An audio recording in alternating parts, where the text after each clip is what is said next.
Good morning to everyone, especially Billy Joel.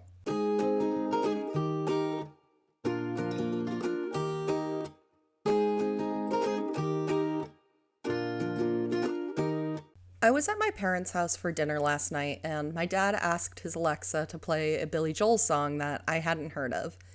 I like music, but I don't follow music, so I didn't watch the Grammys, and I had no idea that Billy Joel had released his first new song in over a decade. We listened to it a second time, and then I listened to it twice on the drive home.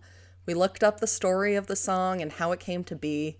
Billy Joel said he wouldn't write if he's not inspired, and he hasn't felt inspiration in a very long time. I can relate to that. I find it really difficult to create when I'm not inspired. Instagram captions, podcast episodes, creative writing, photography. I need to feel love and passion to get something done, especially something creative. I have a lot of respect for Billy Joel. Creating is hard, and creating consistently for decades is even harder. But music is clearly his passion, even if he has struggled to write new stuff. He still performs regularly, and his songs are classics. I don't know much about him as a person, but he also kind of strikes me as a good, regular guy with a lot of talent and a reasonable amount of humility. And I think that's reflected in his work. Billy Joel is known for his soulful ballads that tell a story and really capture a human experience. It does not matter how many times I listen to Uptown Girl. I'm still going to identify with that upbeat, fun, working-class guy and still want him to get the girl. I could listen to Piano Man a million times and still picture the same bar scene, feel the same depths of depression and loneliness. One of my personal favorites is I Go to Extremes.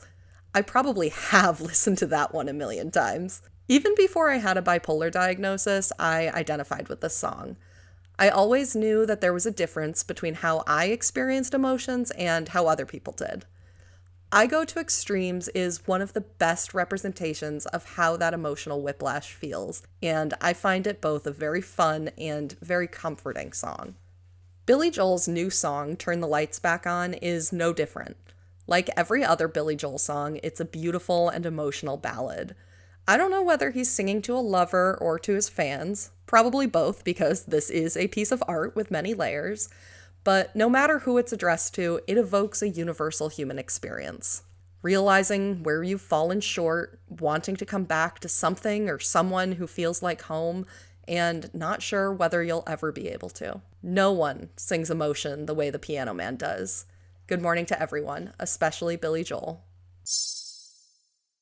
I'm Charlotte Lehman, and this is Good Morning Especially.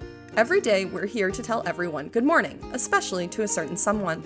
This podcast is a group project, so I want to hear who you're saying good morning to. You can email us at goodmorningespeciallypod@gmail.com.